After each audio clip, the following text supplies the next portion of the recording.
নমস্কার, বাংলা বাজারে সবাইকে স্বাগত। আমি অনিকেত চট্টোপাধ্যায়। শুরু করছি আমাদের অনুষ্ঠান মতামত।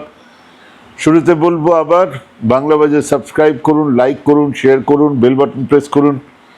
আপনাদের কাছে নোটিফিকেশনগুলো পৌঁছে যাবে। আর আজকেও রাত্রে আমাদের জিরো আওয়ার আছে, সেখানে ডক্টর হুমায়ুন কবিরকে নিয়ে কথা বলবেন। আরও অনেক রাজনীতির কথা হবে।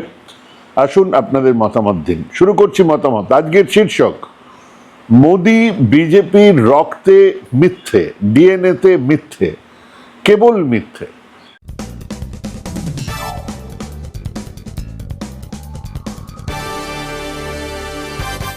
এমনিতে মোদিজি কখনো সখনো সত্যি কথা বলেন বটে, কিন্তু তার মিথ্যে বলাটা সারা বিশ্ব জানে।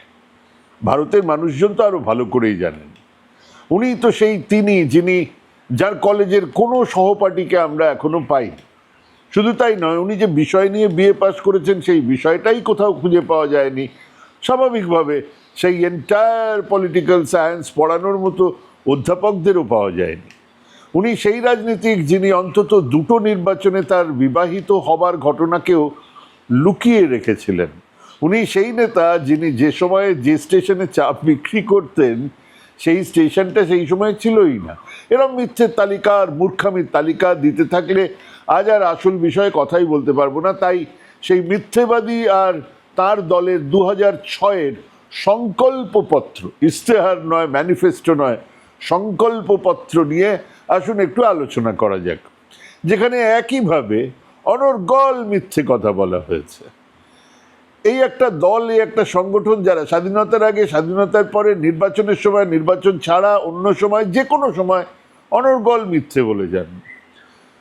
তো তাদের সংকল্পপত্রে মিথ্যে থাকবে, নতুন কিছু নয়। ধরুন সবচেয়ে বড় দাবি হলো ওনারা সরকারে এলেই নাকি লক্ষ্মীর ভাণ্ডারের টাকা 3000 করে দেবেন। মানে এখন 1500 টাকা করে পান মহিলারা, ওনারা এলেই সেটা 1 লাফে দ্বিগুণ হয়ে যাবে। সেই কবে মোদিজি 2014-তে বলেছিলেন ক্ষমতায় এলেই নাকি প্রত্যেকের অ্যাকাউন্টে 15,000 টাকা চলে আসবে। সে টাকা আজও আসেনি। এবারে একেবারে 1500 থেকে একেবারে দ্বিগুণ 3000 টাকা করে দেবেন। তো এই ডাহা মিথ্যেবাদী নেতাকে কেবল একটা প্রশ্ন, বিজেপি শাসিত কোন রাজ্যে বিজেপি মহিলাদের কেবল বয়সের ভিত্তিতে এরকম আর্থিক সাহায্য করে? 20টা রাজ্যে তারা শাসন করছেন। কোন রাজ্যে আছে এরকম একটা মঙ্গল, এই যে আমাদের যে লক্ষ্মীর ভাণ্ডারের মতন একখানা 1500 টাকাই কোথাও দেন? সেটা বলুন। দিল্লিতে নির্বাচন চলাকালীন এই নরেন্দ্র মোদী 7 ফেব্রুয়ারি 2025-এ বলেছিলেন, 7 ফেব্রুয়ারি 2025 বলেছিলেন, খবরের কাগজ খুলুন পেয়ে যাবেন, তারা ক্ষমতায় আসলে নারী দিবসেই, মানে 8ই মার্চে মহিলাদের 2500 টাকা করে দেওয়া হবে। 8ই মার্চ মহিলা দিবস, তার আগেই এই টাকা দেওয়া হবে। তো ওনারা ক্ষমতায় এলেন, আজ পর্যন্ত সেটা হয়নি। 1 বছর পার হয়ে গেছে। সেদিনে বলেছিলেন দুর্গাপুজো এমনকি ঈদেও ফ্রি গ্যাস সিলিন্ডার দেবেন, আজ পর্যন্ত দেন। এটাই বিজেপি।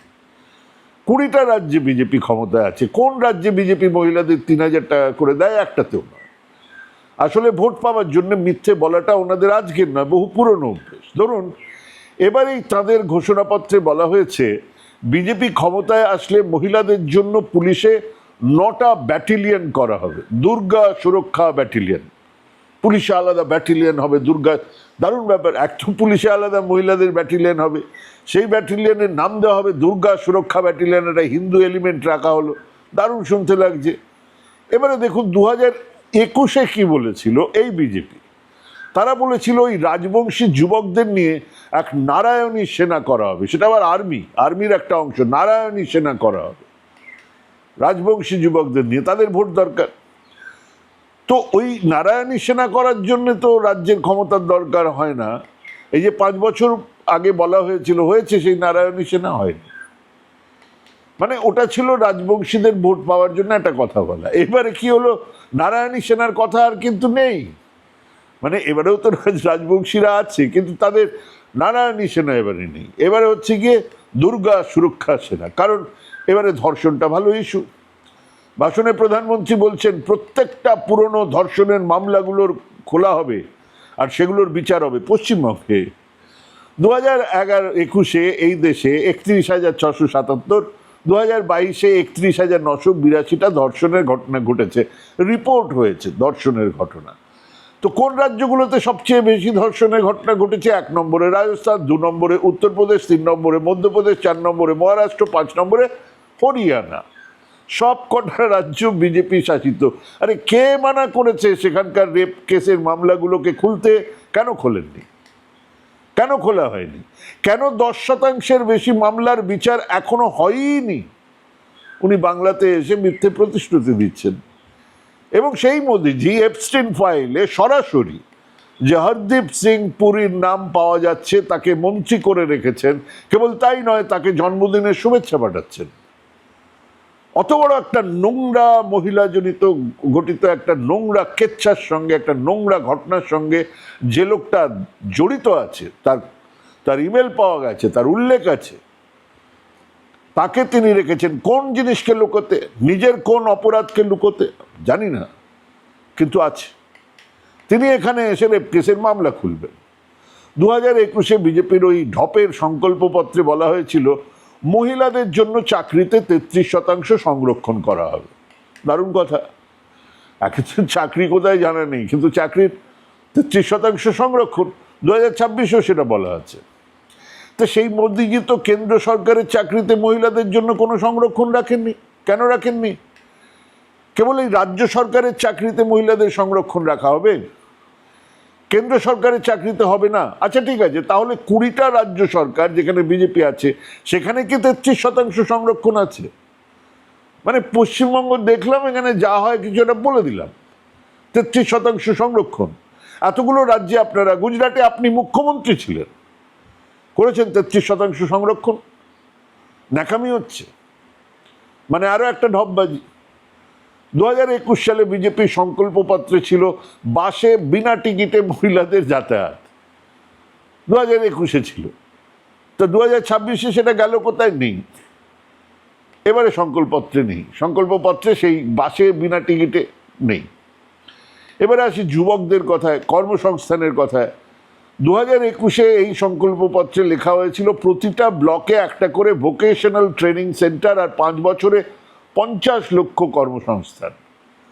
কর্মসংস্থানের ব্যাপারে মোদিজির ঢপবাজিটা নতুন কিছু নয়। 2014-তে বলেছিলেন বছরে 2 কোটি করে নাকি কর্মসংস্থান হবে।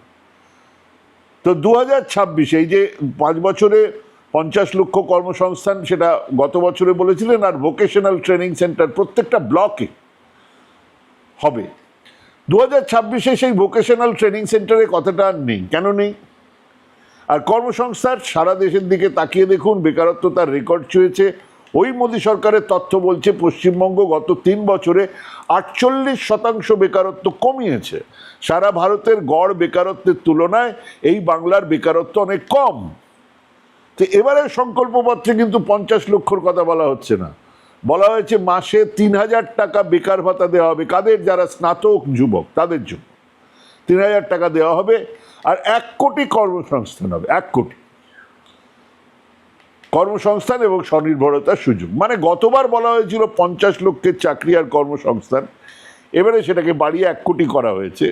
আর গ্র্যাজুয়েট যুবকদের 3,000 টাকা করে দেওয়া হবে। কিন্তু এ রাজ্যের মাধ্যমিক পাশ করা 84 লক্ষ যুবক যে 1500 টাকা করে পাচ্ছেন এখন, যুবসাথী, যুবশ্রী কি একটা, সেটার কি হবে? সেটা কি বন্ধ হয়ে যাবে? সেটা বলা নেই। মিথ্যের এই ঝুড়ির চেহারাটা দেখলে হাসি পাবে। গতবারে 2021-এ বলা হয়েছিল সিএএ লাগু হবে, আর স্বাভাবিকভাবেই মতুয়াদের বোঝানো হয়েছিল যে তারা নাগরিকত্ব পাবে। 2021 সালের সংকল্পপত্রের সবচেয়ে বড় প্রতিশ্রুতি এটাই ছিল, সিএএ লাগু করা। 5 বছরের শেষে এসে লাগু করা হয়েছে, কিন্তু তা নিয়ে এত জটিলতা, সেই জটিলতা কাটেনি। এমনকি নাগরিকত্ব পাওয়ার পরেও ভোটার তালিকা থেকে নাম কাটা গেছে, অসংখ্য মতুয়া মানুষজনের নাম এমনিই কাটা গেছে। আর সেটাকে মাথায় রেখে সিএ নিয়ে তারা এবারে ঘোষণাপত্রে কিচ্ছু বলেননি, কিছু করতে কেউটে বেরোবে বলেননি। উল্টে এসেছে ইউনিফর্ম সিভিল কোডের কথা, যে ইউনিফর্ম সিভিল কোড লাগু করতে অস্বীকার করেছে বিজেপির 2 শরিক, তেলেগু দেশম আর জনতা দল ইউনাইটেড, যার জন্য তারা সংসদে এই বিল আনছেন না। সাহস থাকলে গিয়ে বলুন অন্ধ্রপ্রদেশে, সেটা বলবেন না। বাংলাতে ইউনিফর্ম সিভিল কোডের কথা বলে আসলে হিন্দু মুসলমান মেরুকরণের রাজনীতি করছেন। আবার দেখুন 2021 সালের সংকল্পপত্রে বিজেপি 5 টাকায় 3 বেলা পুষ্টিকর খাবার দেওয়ার জন্য অন্নপূর্ণা ক্যান্টিন তৈরির একটা প্রতিশ্রুতি দিয়েছিলেন। আসলে এটা ছিল তৃণমূলের ওই মা ক্যান্টিনের পাল্টা একটা রাজনৈতিক ঘোষণা। তো 2026 সালে এই অন্নপূর্ণা ক্যান্টিন কি হলো? ব্যানিশ হয়ে গেছে, উবে গেছে, নেই। গতবারে যে বলেছিলেন এবার আর মনে নেই। তৃণমূলের সরকারি মা ক্যান্টিন কিন্তু চলছে, আর তার এলাকাটাও খানিকটা বাড়ানো হয়েছে। 2021 তাদের হঠাৎ বাংলা সংস্কৃতির কথা মনে পড়েছিল। 2021 সংকল্পপত্রে ইশতেহারে বিজেপি ঘোষণা করেছিল যে তারা আন্তর্জাতিক স্তরে নোবেল বা অস্কারের ধাঁচে রবীন্দ্রনাথ ঠাকুর আর সত্যজিৎ রায়ের নামে পুরস্কার প্রবর্তন করবে। তো সেটা কোথায় গেল? মানে এই পুরস্কার ঘোষণার জন্য তো রাজ্য সরকারের দরকার নেই, তো কেন্দ্র সরকার থেকেই করা যায়। রবি ঠাকুর সত্যজিৎ রায় কি তাদের সহ্য হচ্ছে না? 2026 এসে আর এই কথাটা নেই। মানে রবীন্দ্রনাথ ঠাকুর সত্যজিৎ রায়ের নামে একটা নোবেল পুরস্কার গোছের একটা বিরাট বড় পুরস্কার ঘোষণা, সেটা আর নেই এখানে। এখানে তারা সংস্কৃতির কথা বলেছেন, বন্দে মাতরম মিউজিয়াম তৈরি করার কথা। মানে সত্যজিৎ রায় রবি ঠাকুর বাদ ওই বঙ্কিম দাকে ধরে খানিকটা ভোট পাওয়া যাবে ভাবছেন। আর বলেছেন এবারে কুড়মালি আর রাজবংশী ভাষার স্বীকৃতি দেবার কথা। এবং মানে স্বীকৃতি কে আটকাচ্ছিল? তারাই তো কেন্দ্র সরকারে আছেন 15 বছর ধরে, 12 বছর ধরে। করছে কে? আবার এই ভাষাতে আন্তর্জাতিক পুরস্কার দেবার ঘোষণাও বলে দিয়েছেন এবারে। গতবারে রবি ঠাকুর সত্যজিৎ, এবারে রাজবংশী আর কুড়মালি ভাষা নিয়ে একই মিথ্যে বলে চলেছেন। আসলে নির্বাচনের আগে এক বিশাল মিথ্যের ঝুড়ি এনে হাজির করছে বিজেপি। সেই মিথ্যেগুলোর জায়গায় বিভিন্ন জায়গায় নরেন্দ্র মোদী বলে যাচ্ছেন স্রেফ। সেই মিথ্যে সবচেয়ে বড় কথা হলো জনবিন্যাস পাল্টে যাবে। একটু খেয়াল করলে শুনলে বুঝতে পারবেন, প্রধানমন্ত্রীর মতো পদে বসে থাকা এক মানুষ এত বড় একটা কথা বলছেন যে জনবিন্যাস পাল্টে যাবে। সোজা কথায় মুসলমানরা সংখ্যায় বেড়ে যাবে, হিন্দুদের সারপাস করবে, হিন্দুরা সংখ্যালঘু হয়ে উঠবে, এইসব কথা বলছেন। কিন্তু একটু খেয়াল করে দেখুন, সপক্ষে একটা তথ্য তিনি বা বিজেপি সরকার বা বিজেপির কোনো মাথা মোটা কেউ একজনও দিচ্ছেন না। কারণ এই মুহূর্তে একটাও এমন তথ্য নেই যা দিয়ে প্রমাণ করা যায় যে দেশে মুসলমান জনসংখ্যা আগামী 10, 20, 30, 40, 50 ছেড়ে দিন, আগামী 100 বছরে হিন্দু জনসংখ্যাকে ছাপিয়ে ওপরে উঠে যাবে, এরকম কোনো তথ্য নেই। কারোর যদি এই বিষয়ে অন্য মত থাকে, চ্যালেঞ্জ করছি, হ্যাঁ প্রকাশ্যে চ্যালেঞ্জ করছি, তথ্য পাঠান, আপনার তথ্য নিয়ে আলোচনা করব এই চ্যানেলে। তথ্য পাঠাবেন অনিকেত 9163 ANIKET 9163 @gmail.com এই ইমেলে পাঠান, আমরা আলোচনা করব। এরকম কোনো তথ্য নেই যা দিয়ে বোঝানো যাবে যে জনবিন্যাস বদলে যাচ্ছে। ওপেন চ্যালেঞ্জ রইল, এমন তথ্য, সরকারি তথ্য দিন। অমুকে বলেছে রাজা হরিকৃষ্ণ সিং, না, সরকারি তথ্য দিন যা দিয়ে প্রমাণ করা যাবে যে মুসলমান জনসংখ্যা আগামী 50 বছরে হিন্দু জনসংখ্যাকে সারপাস করে বেড়ে উঠতে পারে। 2 নম্বর মিথ্যেটা কি? ঘুষপেটিয়ার তথ্য। বহুবার বলেছি, লাখে লাখে ঘুষপেটিয়া আসছে, এরকম কোনো তথ্য নেই, সরকারের কাছেও নেই। উল্টে সমস্ত তথ্য বলছে আমাদের পূর্ব সীমানা দিয়ে এখন ঘুষপেটিয়া প্রায় নেই, যদি বা থাকে তাদের মধ্যে মুসলমানদের সংখ্যা নেই বললেই চলে। 3 নম্বর মিথ্যে হলো চাকরি নিয়ে, চূড়ান্ত মিথ্যে। চাকরির তথ্য নিয়ে আগেও বলেছি, আবারও বলছি, আনক্ষ মিথ্যেবাদী ওই অমিত শাহ মোদিজি পশ্চিমবঙ্গে ভোট প্রচারে নেমে বলছেন রাজ্য সরকারের বিভিন্ন দপ্তরে বহু শূন্যপদ আছে, পশ্চিমবঙ্গে বিজেপির সরকার হলেই ডিসেম্বরের মধ্যে সমস্ত শূন্যপদ নিয়োগ হবে, তুলে দেওয়া সমস্ত স্থায়ী পদে 2 মাসের মধ্যে নিয়োগ করা হবে, 7ম বেতন কমিশন ইত্যাদি নানান প্রতিশ্রুতি দিচ্ছে। প্রতিশ্রুতি বহর বলে দিচ্ছে কতটা মিথ্যে তারা বলছেন। উনি এ রাজ্যে ক্ষমতায় এলে সমস্ত শূন্য পদে নিয়োগ করে ফেলবেন। তাহলে একটা খুব সহজ, খুব সরল প্রশ্ন করি, স্বাভাবিক প্রশ্ন, কেন্দ্রীয় সরকারের যে বিপুল সংখ্যক শূন্য পদ আছে সেখানে নিয়োগ হচ্ছে না কেন? কে আটকাচ্ছে? কার বাবা, কার পিসি, কার জ্যাঠামশাই? ওনাদের তথ্য বলছে কেন্দ্রীয় সরকারের চাকরিতে মোট অনুমোদিত পদ, মানে মোট যত কর্মচারী নিয়োগ করা সম্ভব, তার প্রতিটা 4টের পদের মধ্যে একটা খালি পড়ে রয়েছে, নিয়োগ করেনি কেন্দ্র সরকার। কেন্দ্রশাসিত অঞ্চলগুলো ধরে কেন্দ্রীয় সরকারের বিভিন্ন মন্ত্রক আর দপ্তরে মোট স্যাংশন পোস্ট অনুমোদিত পদের সংখ্যা 40,39,882। এর মধ্যে খালি পড়ে রয়েছে, নিয়োগ হয়নি 9,77,932, মানে প্রায় 10 লক্ষ পদ খালি পড়ে রয়েছে। কার বাবা বারণ করেছে এখানে নিয়োগ করতে? না, নিয়োগ করবেন না এরকম কেউ বলেছে? ওনারা সেখানে নিয়োগ করছেন না, এখানে বলছেন নিয়োগ কর। বাঙ্গালে এসে ঢপবাজি। বাংলাতে খালি পদ পড়ে আছে বই কি? বাংলা থেকে যে অর্থ যাচ্ছে তা ফেরত আসছে না, সামাজিক প্রকল্পের বোঝা চেপেছে রাজ্য সরকারের উপরে, কিংবা বাংলা সরকার করছে না, সেটাও একটা ঘটনা। কিন্তু অমিত শাহ, মোদি, বিজেপি সরকার এই কথাটা বলবেন কি করে? যারা 10 লক্ষের বেশি শূন্য পদ পড়ে আছে সেখানে লোক নিচ্ছেন না। নির্বাচনের পরে ক্ষমতা পেয়েছেন, ক্ষমতা পেলে আর কত ক্ষমতা দরকার, আপনারা এই পদে পূরণ করছেন না কেন? কেন্দ্রীয় অর্থমন্ত্রকের বেতন ভাতা বিষয়ক যে বার্ষিক প্রতিবেদন, সেখানে এই তথ্য পেয়ে যাবেন। এই পরিসংখ্যান 2023 সালের 1 মার্চ পর্যন্ত। আচ্ছা, ছোটা মোটা ভাই আমাদের যে অমিত শাহ, সেখানে তার নিজের মন্ত্রকের অবস্থা কি? অর্থমন্ত্রকের দেওয়া তথ্য বলছে স্বরাষ্ট্র মন্ত্রকের আওতায় 11,841টা পদ রয়েছে। এর মধ্যে 1,28,210খানা পদ খালি পড়ে রয়েছে। এই একদা তাড়িপাড়ের আওতায় আছে কেন্দ্রীয় পুলিশ বাহিনী, যার তলায় বিএসএফ, সিআরপিএফ, সিআইএসএফ, আইটিবিপি, অসম রাইফেলস, এসএসবি, এনএসজি। সেখানে 1,04,000 শূন্য পদ রয়েছে, যা দেশের নিরাপত্তার প্রশ্নেও গুরুত্বপূর্ণ। শুধু এনএসজিতে 1,348খানা পদ খালি রয়েছে, যা এখনো ভরা হয়নি। এখানে নির্বাচন আগে এসে খালি পদের বাওয়াল দিচ্ছেন অমিত শাহ, মোদিজি। আরও আছে। ভারত সরকারি ক্ষেত্রে এমপ্লয়মেন্টের সবচেয়ে বড় জায়গা হলো রেল, ভারতীয় রেল। অর্থমন্ত্রকের অ্যানুয়াল রিপোর্ট বলছে salary alliance pay research unit 2022-23 অর্থবর্ষের যে প্রতিবেদন, সেখানে লেখা আছে রেল মন্ত্রকের মোট পদ আছে 14,89,396। সেখানে নিয়োগ হয়েছে 11,73,339, মানে কেবল শূন্য পদ। রেলে শূন্য পদ 3 লক্ষের বেশি। কবে লোক নেওয়া হবে সেখানে? আর সেই সমস্ত শূন্যপদ কোথায় পড়ে আছে? যারা কাজ করেন রেলে, যারা রেল চলছে যেখানে, সেখানে রানিং স্টাফ, সেখানে তাদের হচ্ছে গিয়ে কম, অ্যাক্সিডেন্ট হচ্ছে, ঝামেলা হচ্ছে, ছুটি পাচ্ছেন না, ক্লান্ত হয়ে পড়ছেন, পড়ে আছে। কেন আছে?